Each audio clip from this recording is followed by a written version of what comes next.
one more concept we will discuss about the synchronization. So synchronization, we have discussed the fundamental concept, right? The critical sections, right? Mutual execution, these things we have discussed earlier. So here we are discussing that how you can make sure that only one thread will be executing any particular task in a one particular time. So if you will see this run method, if you will execute this code here through any particular thread. So how you are executing, generally we pass that this object and we will create a threads, correct? So inside that new thread is a in the constructor. So this is the way we pass and we create the threads. So whenever one thread T1 is executing this code, so then at the same time it is possible T2 will also trying to execute and you can say process the task. So this calculate salary, this cal dot leave calculation, cal dot leave bonus, there is a high chances both the threads trying to access this particular code. So how you will make sure this code is very much you can say as a thread saving. So leave calculation and that the calculate bonus. So these particularly two methods, you need to make sure that it has to be a no impact, or these are always you can say work with the thread safety. Correct. So you need to make as a synchronization as a part. So salary calculation, either you can make that particular method as a use the word as a synchronization. So when you use the synchronize as a keyword, so you make this particular entire code is synchronized here. Means one thread will come and enter this code at the same time, at a one time. Other thread will be wait till the time will other thread is not getting released this. Correct? So, and once it is performed, then it will just say wait for 200 milliseconds. Wait method will always be getting called from the synchronized block.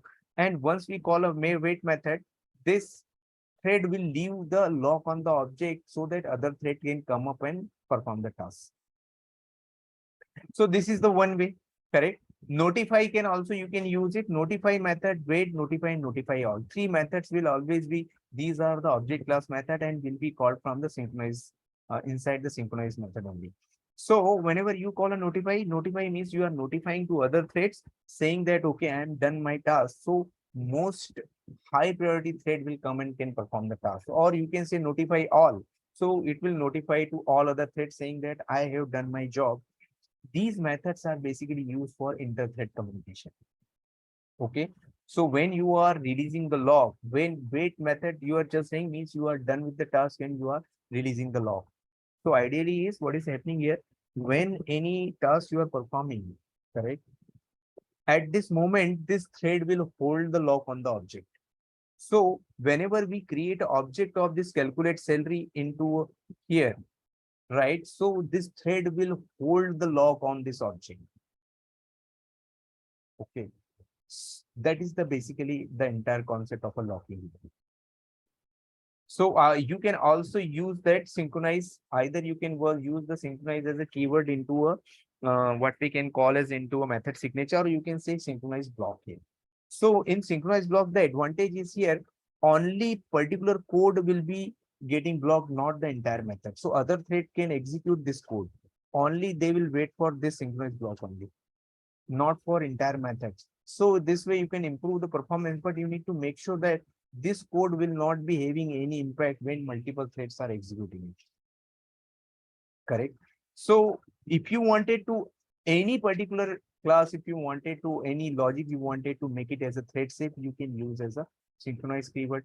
So you can use the synchronized keyword and then you can write whatever logic you are writing it here. Okay.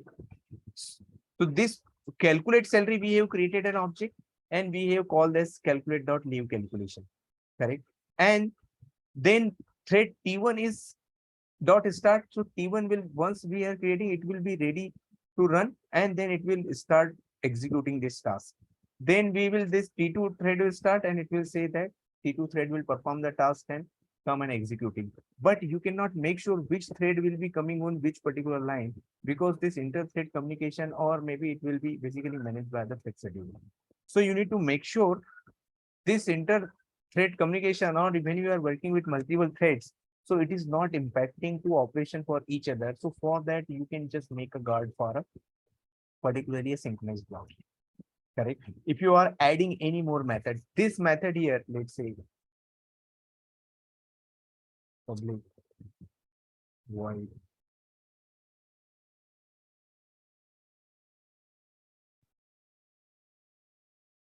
calculate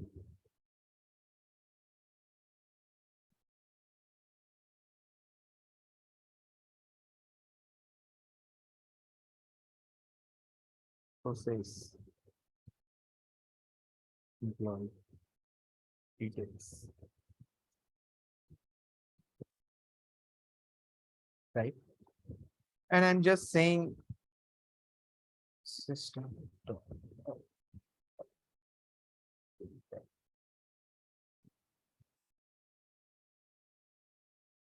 here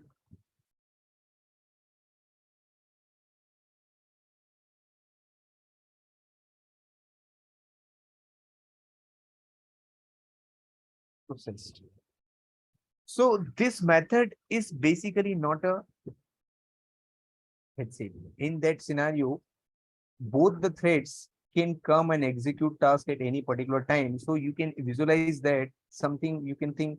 Then there is a, let's say, one more method here. We are just say int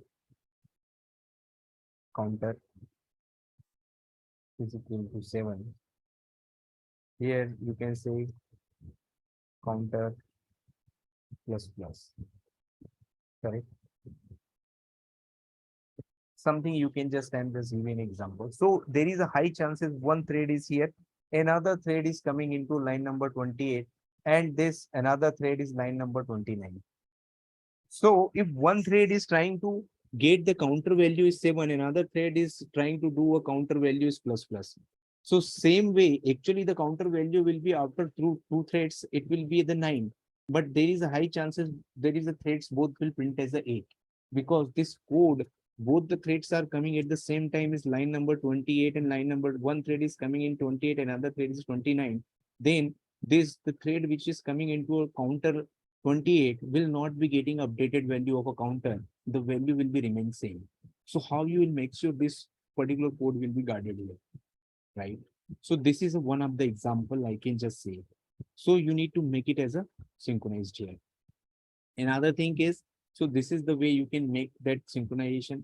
And if you are passing the different objects, so you need to make sure that these objects are immutable, right? And it is not getting impacted by, or you are using proper precautions when you are dealing with the multiple threads here. So we have already seen that if you are executing it here, correct? So how we are just passing that runnable object here and start the t1.tp. If you are just creating one more thing. So you can just see also how you can also see that T3 OBJ, correct? Here, this T3 will be working only when you will start it like this. Now, if you will come up here and if you will write that the value of a counter, then you can immediately understand that how it works,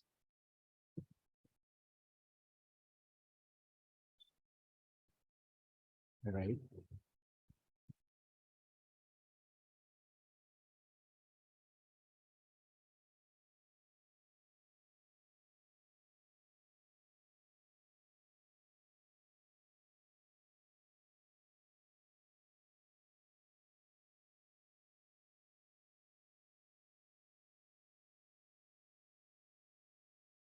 Now, we will just run it, right? So what we are doing it, so this callable, this runnable, we are just passing it here, right? And we are trying to execute it, this run method. Okay, like this.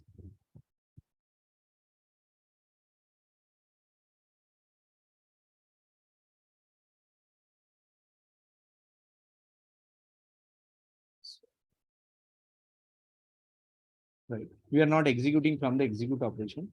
Here we will just execute from here only from the main method only.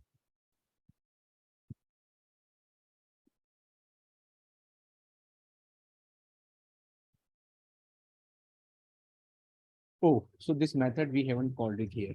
So you need to call that method cal dot process implied details. Correct? Like this.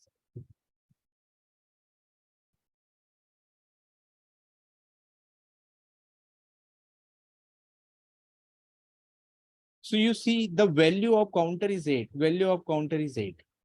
Correct? So the value of counter is 8. Why this value of counter is 8? Right?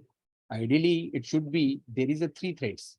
So at this moment, it has to be a right. First thread will come and say counter plus plus 8, then maybe 9 and maybe 10. But here we are not getting that value of a counter exactly the correct statement here. So the value of counter is not correct, right? So this is the way basically you can understand it, right? If I will run again, maybe you will see the value of counter will be little different. No, I will see this thing also.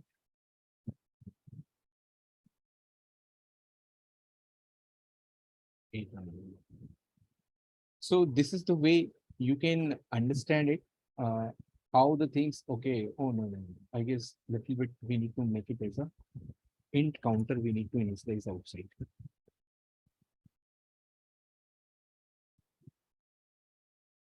Make it as a here. Because every time it is initialized as a 0 only. Now we will get that little better visibility here,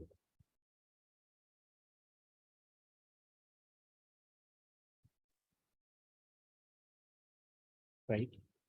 So now again you will see, right? It is just saying as a 8 only, right?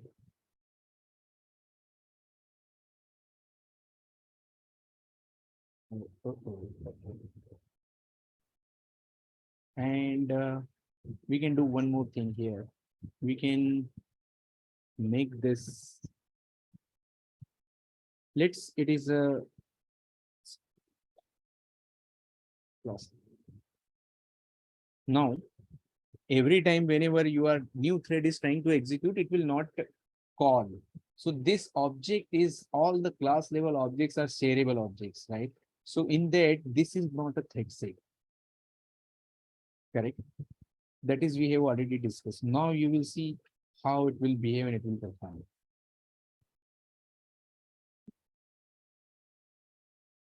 So the value of counter is 8, 9, and 10. Correct. Again, we will run it.